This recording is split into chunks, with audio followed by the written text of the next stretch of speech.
Mhm. That was the idea anyway. But thanks for Colin, thanks for joining Kojo, Colin. Uh appreciate you being here, man. I will start out by saying Ponder was the first mini app that I used on Farcaster. Love that. We love to hear that. And we're hearing more and more that it's the one mini app that people are sharing with friends who aren't in crypto and they're actually getting it and wanting to use it. And that's the kind of feedback that we're really, really excited about. Yeah, no, I mean the experience was awesome. I think the first one that I put out and I created a question. I think I did something about chickens and farting glitter or like I forget or like fighting like every time you sneeze someone you have to fight someone. I forget. Yeah.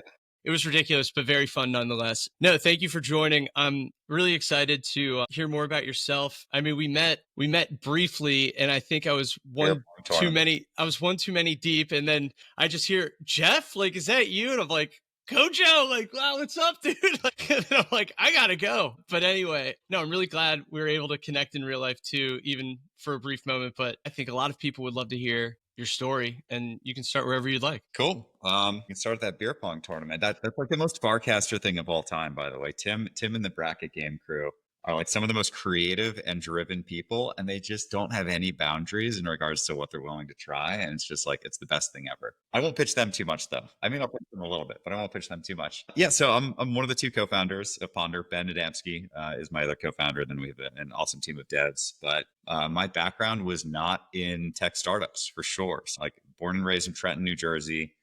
Was an English major in school, like English and environmental studies. Got out of school and went and worked at Amex. So I got straight into marketing at American Express early in my career.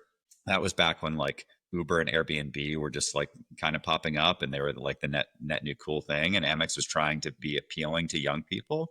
So they had a few young people like me kind of manage our partnerships with Uber and Airbnb and try to make exciting things happen so that 25-year-olds were on Amex cards instead of just 50-plus-year-olds. So I did that for a while there. And then I worked on their mobile wallets too. So like they had relationships with Apple Pay, Google Pay, Samsung Pay, all those folks. And so we had to manage those sort of partner marketing campaigns. So I did that with all those people. Did it pretty well enough that Apple recruited me to come work with them on the Apple Pay team. So I then was with Apple for 5 years, ended up managing Apple Cash, product marketing for Apple Cash. And over my career, I just got further and further from just like the messaging and marketing and closer to the product itself. So like how do we position the product? How does the brand speak to people? What are the actual like UX actions look like? And I just got more and more sort of like driven towards the tech side. My biggest regret is not being able to code. Although this day and age, things are getting a little bit easier for folks like me to actually build things, which is fantastic. But yeah, so I sort of was in like the legacy, you could call it fintech, but really it was, like the credit card world and then kind of the Apple Pay world.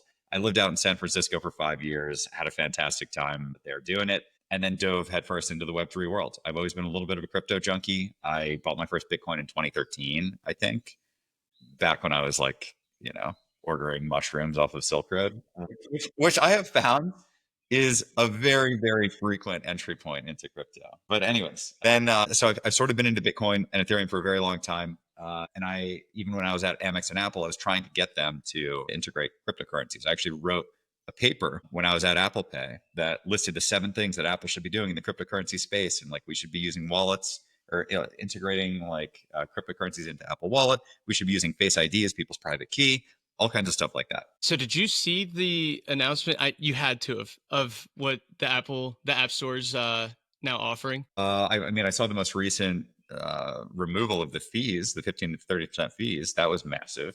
The fees, but then additionally, if I'm not mistaken, and I don't have Jesse to fact check me, but I Yeah. was going to say I'm pretty sure they're now offering cryptocurrency like payments. They did something very friendly. I'm totally ignorant, but I just saw something pop up. This, but that's incredible. Yeah. Big upgrade. Um.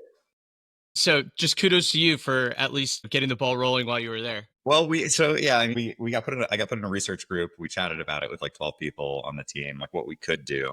But at the end of the day, they weren't going to implement any of those things at the time. This was like 4 years ago. So I said, all right, cool. Well, I just want to go work in the space.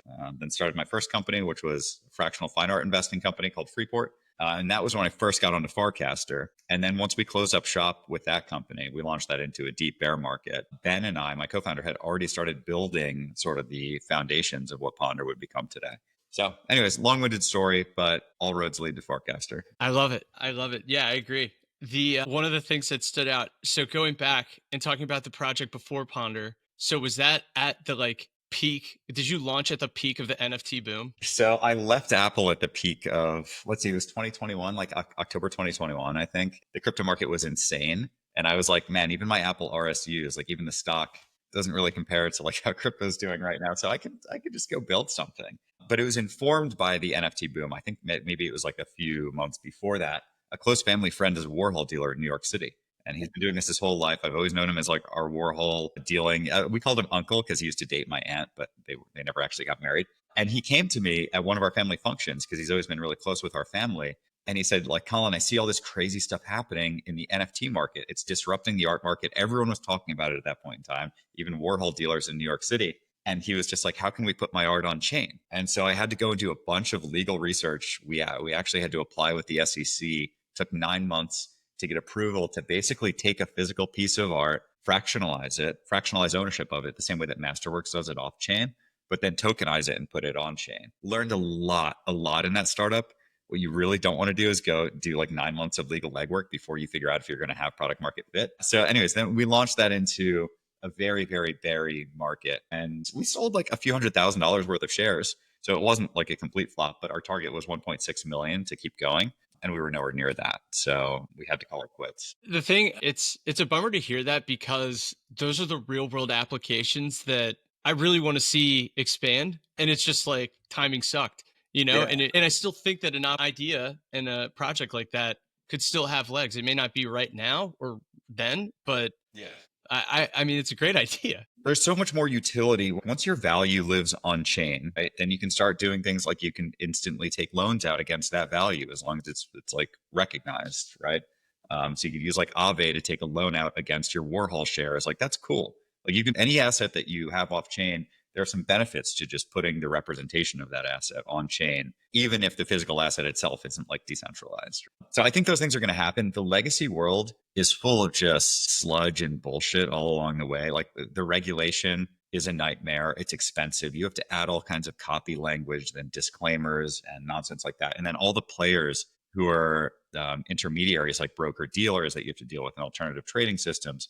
If you're going to do it legally, it's all just super expensive and slow, and their software sucks, and they don't care about upgrading it because they basically just get paid for having a license. So, anyways, I won't Did you complain. work at bulge bracket firms? Like it sounds like you have. You just nailed it to an absolute T. I mean, Uh, that is exactly what it is. It's just archaic modeling, archaic infrastructure. That everything is just old and clunky, and they're not up with the times, and the entire world is reliant on it. A la me being like, I'm out of here. What can I do with Web3, and how can I take what I learned there and apply it here? But that is, yeah. yeah, that's you're They exactly right. all need to be disrupted, and they all just have this disgusting moat of like certifications, right? Or like legal requirements or licenses that, X, Y, or Z thing is done. And look, I know that regulation has its place. I'm not like completely kill all regulation, but the current iteration and the way that it works, it just completely disrupts innovation. Completely. And I think one of the things too is all of my libertarian friends will just be like, eradicate all regulation, any policy that is a hindrance to me scaling and growing a business. Just, we got to get rid of it.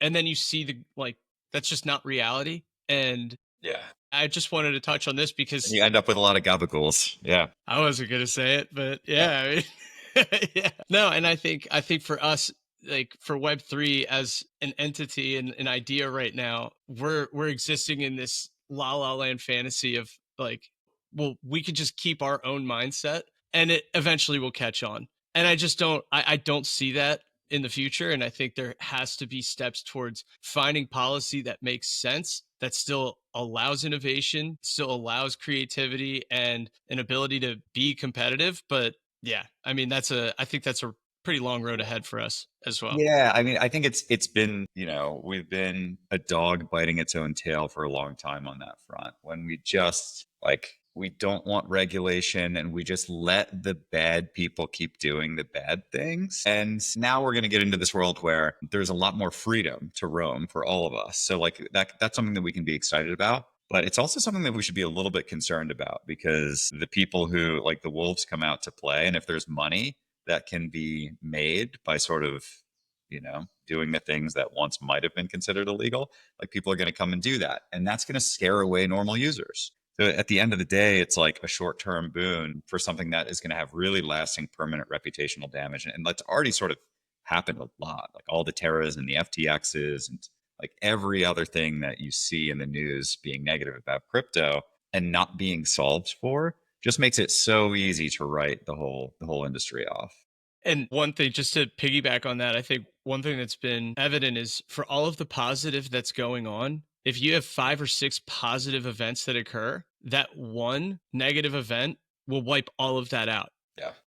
So trying to find a way to like mitigate the negative and continue to stay positive. I think Yeah. it's going to be really important for the future of Web3. A lot of black pill doomsdayers out there right now, especially on crypto Twitter, which is again another shout out to Farcaster. Is I think the sentiment, the culture is very positive and builder friendly and just encouraging of everyone to be on their platform. So again, super bullish on Farcaster. But segueing in, I really want to hear where I want to learn more about Ponder. Obviously, I've used it.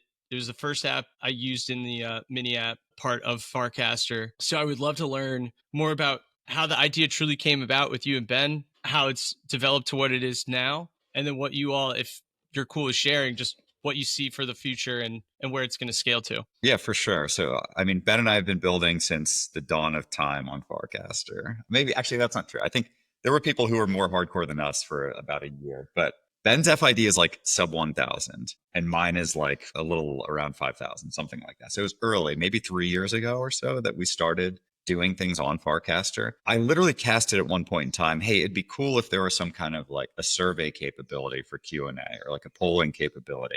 At this point in time, there weren't even frames V1, right? So like there was no way to do polling other than to cast a question. And they had like just added images. I think like there were image uploads. And you could ask a question, and then we had this little bot, so people would respond, and they would choose A, B, C, or D, comma, and then add a comment, and our bot would sort of ingest all of that information. After 24 hours, we would then reply to the cast with an image of a chart that had the results, and like that was how the poll worked. It was like 1984 Yeah. style polling. It was nuts. But it actually proved useful, right? So we wanted to reveal information that wasn't publicly available that you couldn't find in like a dictionary or even a website at that point in time, but that was valuable to builders. So like what wallet should I use? What chain should I build on? This is before Base was like sort of the consensus chain, right? Those kind of questions that were like pertinent to right now, right? Where you couldn't go find the answers other than from a human expert who has like that sort of experience. And then as the platform evolved, we started doing that as just like a fun kind of side gig. The platform evolved and then V1 frames came around and then polls actually became like a one-click interactive thing. And we said, okay, well, we just 10x our users with that one new capability. That was huge. And then frames also allowed us to test a few other things like Q&A and to add bounties and like smart contracts on the back end. So we started just like toying around with this idea of gaining information from people on the front line and rewarding them for it in some way using smart contracts. We became the kind of default polling tool on Farcaster. And by that, I mean like when they launched the sort of like cast composer actions and you go to create a poll, it was like Ponder was the poll that you were creating. So that gave us like being that kind of default tool gave us even more sort of exposure. And by adding these tools and getting more of these users, we were able to catch the eye of 500 builders where we got a grant. We got a grant from Purple DAO. Shout out Purple DAO on Farcaster for like 1 ETH, I want to say, back in the day. Then we got a grant from Coinbase, and then we got an Optimism Retro PGF grant. By the way, this is a rare occurrence where like the system actually works. The grants go to someone and they keep building and they keep building, and then we got more grants. And at some point, we won like $160,000 worth of an OP grant. And at that point, we said, "Well, oh shit, that's kind of enough money for us to just do this full time, right? To actually like build something here." And we were always circling around this idea of like frontier knowledge plus on-chain incentives equals some sort of interesting outcome for us. And then we had the election hit, and Trump and Polymarket became a thing, right? And prediction markets are awesome, but historically they've really only been active every 4 years. It's like every presidential election, you're going to get a ton of volume, a ton of activity. Like what else is happening in between those 4 years? Like maybe a few things worth betting on, but if you look at the volumes, it's like overwhelmingly for these large scale presidential elections, right? That's where people start to pay attention to prediction markets. But we saw how successful Polymarket was at deriving a more truthful outcome than just normal polls. And one of the things that happened, I think the French guy who bet $21 million that Trump would win, he did his own polling. And the way he did that polling was by asking people who their neighbor was going to vote for, as opposed to asking them who they were going to vote for. Because people have all these different incentives to speak or to say things that aren't necessarily true because they're conflicted. Like maybe I don't want to admit that I'm going to vote for Trump, or maybe I don't want to admit I'm going to vote for Kamala Harris because I'm, in some county where I might get judged for that, or I just don't trust you as a person polling. So what we saw is there are more interesting ways to pull information out of people, and that adding a finance, that's what that incident showed. And then Polymarket generally showed that by adding skin to the game, people are much more likely to give their honest answer and to reveal whatever information might be publicly available or internally available to them, because they know that they can win money based upon that information. So you get to this more interesting, more accurate outcome by doing two things, by like adding the funds and by asking people what they think other people are going to think. So we start thinking about that in the context of what we were already building, polls, and what we thought would be really useful for the Farcaster community and frankly entertaining for the Farcaster community. And we landed on this idea of Keynesian beauty contests. Shout out to DeWoofy. I think DeWoofy was the first one who sent the link to Keynesian beauty contests to me. And then like at some period in time, like 3 or 4 other people did too. And we started researching them to see like how they'd been used historically. And we figured, okay, we can probably build a tool that takes the best of both Polymarket and the types of surveying that this French dude did during the election and start to derive these social predictions about topics that happen every day. So rather than waiting every 4 years, we can ask a question like, I don't know, who's going to be a better founder for Merkel, like Farcat or Dan or Varun, right? And let people basically guess what they think the crowd thinks. So the basic premise of a Keynesian beauty contest, I'll just describe this quickly, is that you vote for the option that you expect most other people to vote on. Normally with a poll, you vote on the thing that you think is the right answer. And like, this is what I think is like the virtuous correct thing. Instead, with these, the real question is how well can you predict what the crowd thinks, right? It takes people a few turns to sort of understand that that's what they're doing. And sometimes they'll fall back into this pattern of, oh shit, like I accidentally voted on the one that I thought rather than what other people think. But then if you vote correctly, you get a portion of the pool that's proportional to how much you put in as an entry fee. So that's the product that we're currently building. So just real quick, want to shamelessly plug myself. I think I'm 5 for 5 on all of the polls that I've participated in. So I'm keen on the Keynesian beauty contest. But anyway, so yeah, no, that's first off, like for anyone that's listening that has not tried Ponder, which I think based on the audience that this is going out to, I think everyone has, but it has been so fun. And I think the best feature about it, well, I love the images, how you can just put images on it, but I think the most fun for me is reading the comment section. One of the polls that was my favorite was someone said, when you take a poop, when you're done, do you stand and wipe or do you sit and wipe? And I'm looking at the comment section, and then someone was like, how come no one put laying down as an option? I was like crying, laughing. My wife is looking at me like, dude, what are you laughing at? Anyway, I'm a child, but I think that was Burberry. Burberry asks great polls, like at Burr with 5 R's or something like that. yeah. No, so I love Ponder. I love all of the things that you could put on there and the questions that you may already know, but you may not. So like for me, one of the questions was like Apple Music or Spotify, and I'm like, obviously Spotify, but it had a very good showing for Apple Music, and I'm like, I live under a rock. Like I didn't realize people use Apple Music, and then I look like the fool. But anyway, Totally. Yeah. no, so I love Ponder in that sense that you're still learning from it. You're getting entertained by the trolls in the comments section as well. But the other part of my question I want to ask is, what does it look like down the road for whatever you're comfortable sharing? Like, is there a way that you and Ben are thinking about how to scale this, how to be standalone? Like, what's the value that you're going to add on, again, if you're comfortable sharing? Yeah. I'll share some of it with you. Just a little taste. So really long term, what is interesting to us is this idea of developing markets based upon opinions that can be global or regional, and we can compare different sort of regional, I don't know, ethics or like morality on different topics. And we can deliver these markets or create these markets in a way that are based upon people playing these fun little games. So like getting real humans to play fun little games that they can potentially get rewarded for, but that reveal these macro scale trends in opinion, right? So, like, imagine that being like the end game. And there are a few different paths to getting there. Vitalik sometimes calls this like infofi. I would say we're a little bit more leaning towards like gamified infofi because we're starting with this very simple concept of like, just give your opinion on how you think other people think here. So the long-term goal is how I just mapped it out for you is that, right?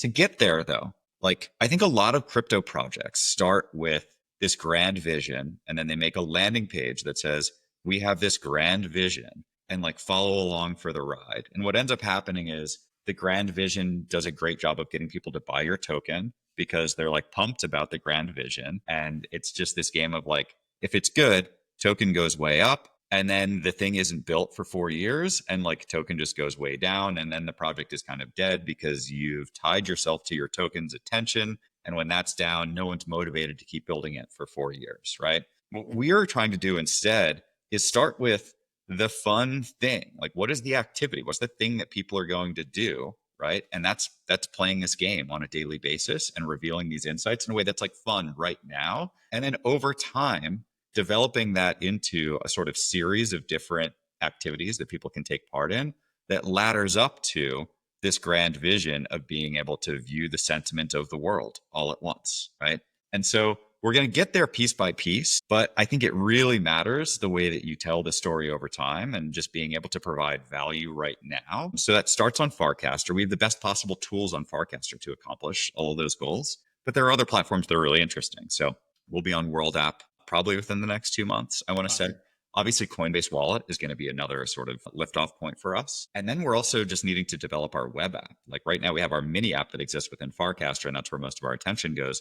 But having our own web app and sort of a dedicated iOS app eventually, like that's all within the sort of charted territory. It's just a question of which brick we place in front of the next right now. The other thing that I think is really interesting to us is adopting a free to play version that doesn't impact the paid to play version. So people can sort of play along and give their opinion and try to engage with the game, even if they're not affecting the weighting of the votes or getting paid out at all. Because there are a lot of people, if you look at all the other kind of successful games on Farcaster, there's a free to play version that people can get excited about and that they can then share their excitement like with the timeline about. And part of the thing that gets really interesting about Ponder is like right now we have a few hundred votes, right, on each prediction, something in that territory.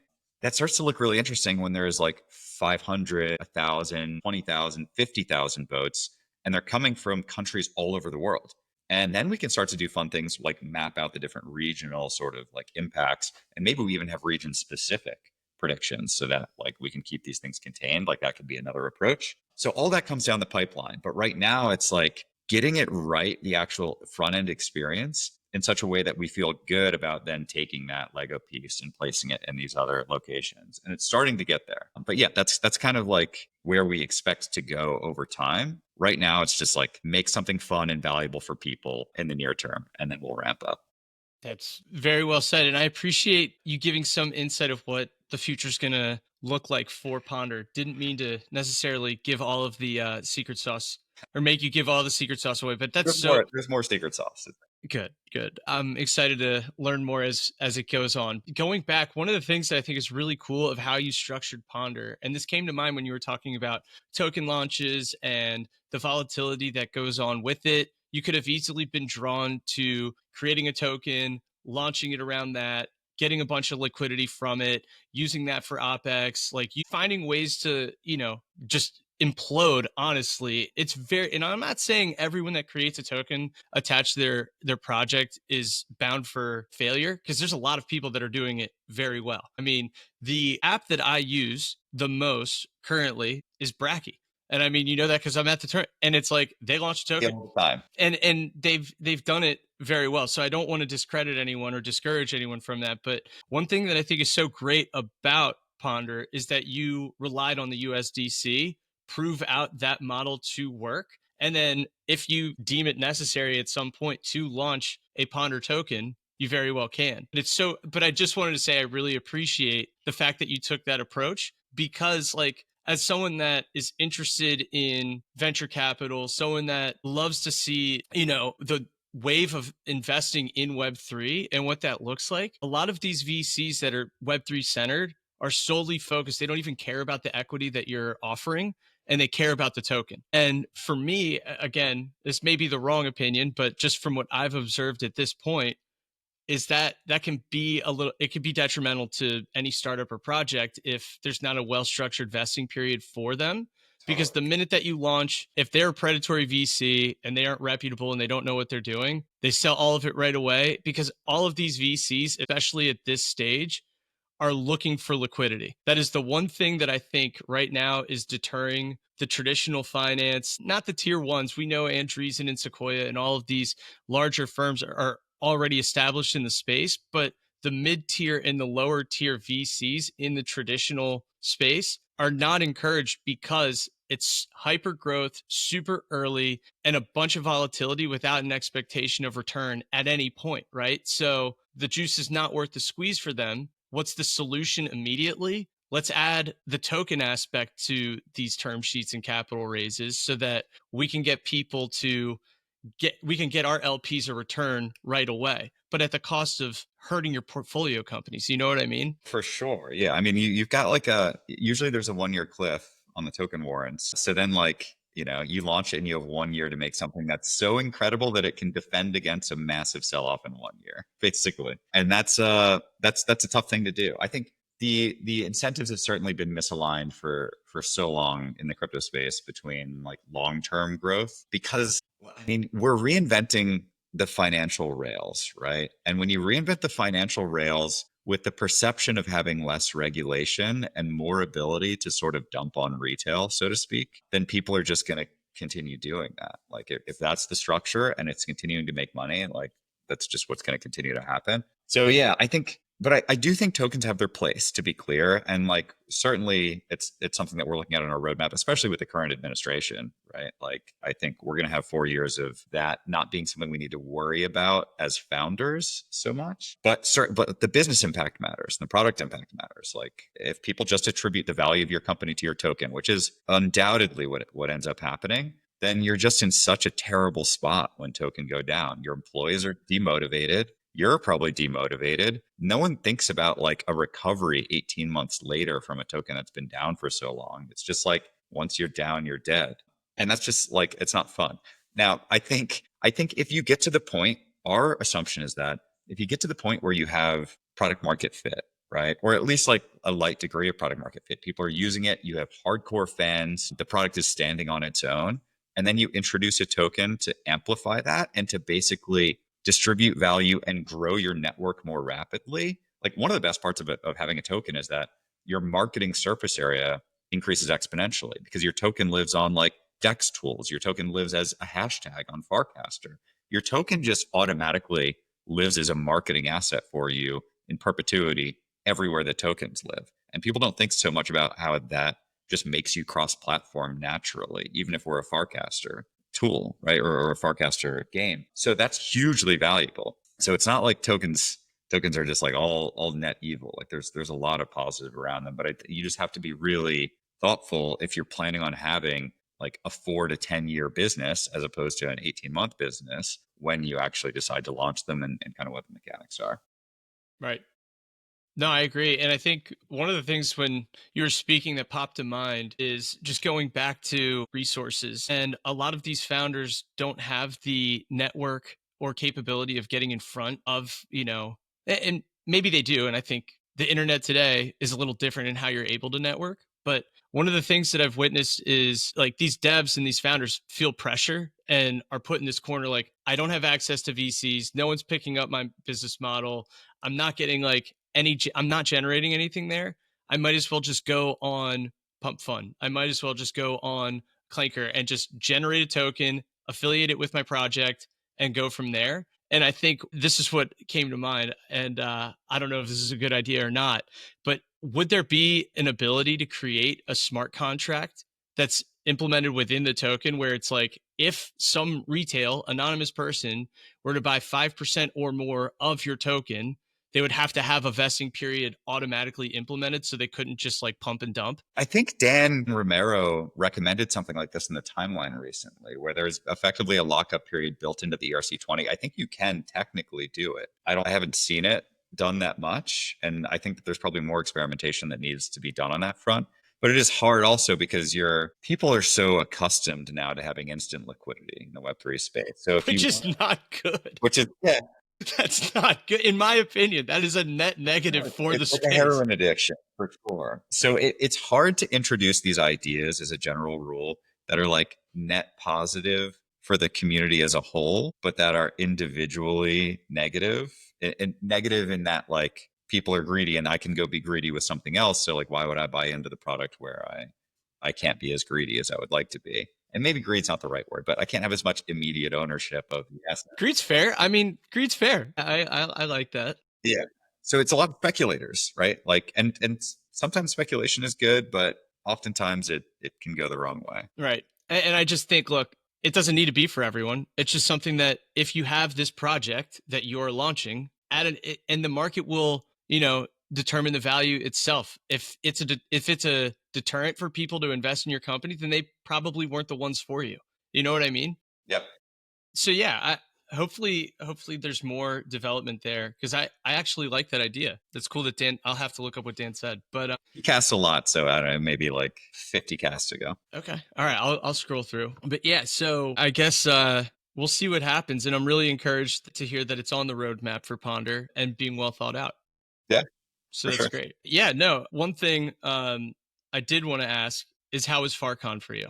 Farcon is great. It's always spiritually very fulfilling because we have this like incredible, somewhat insular community, insulate, not insular, but insulated community from all the negative ongoings of the outside world, right? Like you don't see a lot of the drama of crypto Twitter. You don't see people just being dicks to each other. Like every now and then something will pop up, but there's not a lot of that.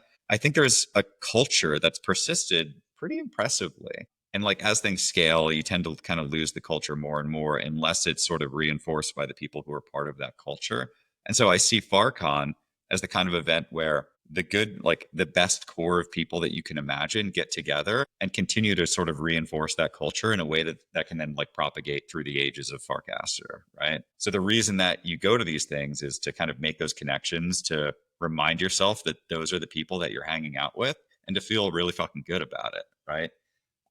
The event was incredible. MSDs deserves like all the awards. I would trust her to run the Oscars. Like she crushed it. And the Icebreaker team generally, they just do like incredible work. So like kudos to them. But it was really cool to see Fred Wilson there also and his bullishness on Farcaster. USV is like one of the storied Silicon Alley firms that, all of us would love to have as investors. After we see people like Fred say the things that he said, I think we all kind of think, oh yeah, that's who we want on our side. So it's cool to see someone who's just at that point in their career who has the vision that they have about crypto and about Farcaster be so bullish on it. Having tournaments like the beer pong tournament is just incredible. Like there was a pickleball one last year.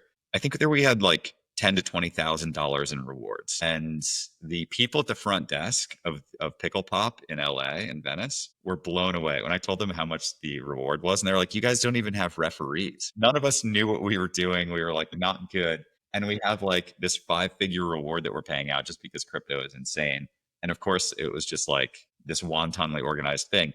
This year, everything was much, much more organized. The beer pong tournament was smaller scale in terms of rewards, but like so much more interesting, I think, in terms of locale. So yeah, there's just like, it's so good to just see the good people that are in this network and to remind yourself why you're here and spending a bunch of time and energy here rather than trying to go like, fuck around with crypto Twitter or even just do like legacy things, right? It's like so much less interesting. Working at Apple is so much less interesting to me now versus doing this stuff. So FarCon is an excellent reminder of what we're all about. Yeah, I mean, I have to agree. That was my first FarCon. I have only been on for a short period of time, and just a testament to everything. And just to reiterate, from someone that has just been onboarded. So for all of the OGs that may be listening, it has been the best experience I've ever had. And I know I'm totally drinking the Kool-Aid when I say this, but it has been the most unique experience I've ever had in my like young professional career of meeting like an entire industry and seeing how receptive people are. The minute that I was onboarded, Ted shouts me out, everyone follows. I had no expectation of that whatsoever. And then I'm like, man, is this an anomaly? Like, am I only getting this following and this feedback because Ted shouted me out? And like, I guess she like, because I didn't know Ted from Adam. Like, I have no idea what the ecosystem's like. Ted is a friend of one of my like in real life friends, and they connected me to Farcaster. But anyway, I watched the like interaction of me just posting stuff, which was like not a lot, and then seeing all of the OGs reach out to me and say, "Hey, welcome. This is what it's about." People are DMing me or tipping me their meme coins, and shout out to Dick Butt. I love Dick Butt now. And so I'm I've had shout outs to dick butts on like the last 3 podcasts I've been on. have you actually see like that's what I'm talking about. I love it. And but with that said though, I'm like, oh man, this has to just be like a one off. And then I'm starting to watch my timeline, and whenever someone, doesn't matter if they have 50 followers, 500,000 followers, if someone gets shouted out, the immediate draw to them and everyone just being so encouraging and positive. Where do you ever get that type of reception anywhere in real life on a platform? It doesn't matter. I've never seen anything like it, but that's cool. And then the follow up. I think the follow up is also like it is not just lip service of hey, here to help, bye. I mean, I'm literally day one. I have no idea, call me like a total ignorant POS, but like, dude, I have no idea what DGen is. And I'm like, how the F do you use this tool? The minute that I put that out there into the world, like into the ether, immediate response, people are in my DMs, use this like website, use this, use that. And then I was having bad UX with the like mini app for DGen. Jacek reaches out to me and is like, "This is what you need to do. This is what's coming out. Please be patient. Like, we'll help you out." Just like, what the fuck? Like, what is going on? And it's the same thing with like, I'm literally like, "Hey, I don't know what to use. I don't know what." And then, I think it was Tim TLDR. Shout out to him. He's like, "These are all the mini apps I use." And then he was like, "Make sure you have Warpcast rewards. Make sure you have Ponder. Make sure you have Farcade." Those were like the three that he was immediately like, "Get on that." And I'm like, he's not even telling me about his own. This is how like selfless people are. Is he's like not even chilling his own thing. Yeah. And I'm like, dude, I'm still on the wait list for bracket. He's like, oh, like, yeah, man. Hey, come on in. And next thing you know, I'm playing in the beer pong tournament. So it's the, yeah, I mean, it's the culture that I think is going to send this thing to the next level. And the patience everyone has for, the bugs and the delays. And you got to remind yourself, this is not X. This is not Reddit. They've had a 15-year head start of being able to put together a really slick product. The fact that they're doing it this quickly is just, I know, again, drinking the Kool-Aid, but it's just been such a cool experience to be on here and be able to do stuff like this. Yeah, for sure. Building a culture is hard, right? Like as a general rule, it's like forming a cult to some degree, a cult for good, right? We're not getting all go drink that kind of Kool-Aid, but Yeah, please no. it's it's really hard to do, and it's hard to do over time. It's easy to sort of hate on, like people on Twitter will very, oh, there's like 37 users on Farcaster. Like, who's even using that thing, right? And that's kind of like the simple way to not be involved. But once you get involved and you see again that there are real people that are going to spend their real time, I think I had like 40 video calls with people when I first joined Farcaster because I was just so pumped to be around all these other builders that I would DC them and be like, can we just get on a call? I don't really have any other ask. I just kind of want to like chat. And everyone said yes. And I think all of us who experienced that initially have tried to like continue doing that for as long as we possibly can and like with as much energy as we possibly can because it is something unique. Being able to meet people in real life that you met as online friends and to like grow that friendship over time. I'm sure some people have done it somewhere with some forums, but the consistency with which people want to do it and the sort of excellence that they do it with and like the quality of the people is really pretty impressive. Um, Yeah, and on that note, just first off, the culture protecting it, I think you just nailed it on the head. I reached out to you and I was like, "Hey man, I just want to chat and I love Ponder and I would love to have you on my show." And immediate like it is not it's seamless. Like if you just you can just do stuff. You know, you can just do stuff here. And I think that's the culture that's so important is like the OGs, the ones with the triple digit FIDs are still okay with reaching out to someone that just got on board and being like, "Hey man, support you. So happy you're excited about Warpcast, Farcaster, and the whole, environment here. Of course I'll support you." And I think that is the culture that's perpetual. And that's where I'm like, I'm so excited. I'm screaming from the rooftops. I'm just getting everyone to get on Farcaster. And then I'm also adding that I'm building a subcult of everyone that I onboard is getting dash XYZ after their name. So like that's how I'm measuring the amount of people that I'm Dude, we onboarding. need subcults. Every good cult needs a subcult. I want everyone with dash XYZ. If they got the dash XYZ, then it was me that was able to send them on to Farcaster. Yeah. Yeah, man. Well, cool. I mean, is there anything that you want to shout out? Is there anything that is on your brain and things to look out for Ponder or anything that you're up to? Yeah, I mean, we're going to keep building. We'll keep shipping things. We will continue making the experience better. We want people to give us feedback. If there are things that you notice that you don't like, things that you notice that you do like and you want more of, or you think there's a direction for us to take, like we're very open to it. We obviously have our plans in order as it stands, but we like to let the bus get redirected here and there by people who have good feedback. So we're always open to that, and then to just keep watching as things progress. It's going to get better. Like, this is the worst the platform's ever going to be. People should also try to interact with our AI agent. If you tag at Ponder, he's actually pretty good at giving people insights on how to like best bet and how to create predictions. It actually lets you create predictions right in the feed also. We're going to be adding shortly auto generation of images so that you'll be able to just create a prediction in the feed, and then we'll create the images for you, and then that'll all be like shipped and ready to go. So keep an eye out for that. But otherwise, just yeah, we love the community. Come interact with us. Come play. Amazing. And are you going to be at any other conferences this year? I'm sure I'll go to one or two. I usually like ETH Denver and then FarCon are the two that are definite. I kind of want to go to Singapore just for like it just seems fun. I'll be there. So yeah, 2049, I Yep. guess Singapore. Yep. That one is on my radar. But that's it for now. Okay. Awesome. Are you based in New York? I'm in Atlanta. Wow. Okay. From New Nice. Jersey, lived in San Francisco, came to Atlanta. My wife is from here and we met out in San Francisco. So we came back where her family is. Got it. That is like it's crazy to say that is the one big city in the United States I've not been to. So I have to. I've heard nothing. What is it? Buckhead. Yeah. I've heard good things about Buckhead. Yeah, I would love to get down there at some point. We need more Web3 people in Atlanta. I will say that. All right. I'm not opposed. I could look into it. But yeah. No, this has been awesome. Kojo, you're the man. I appreciate you doing this and would love to have you back on at any time. Would love to check in and see how things are going. Love it. Thanks for having me. Very excited that you're in the community. You've been crushing it. So just Thank you. Thank you so much, man. Much appreciated. Well, I'll see you on Ponder. all right. Thanks. All right, man. Take care. Bye. Bye.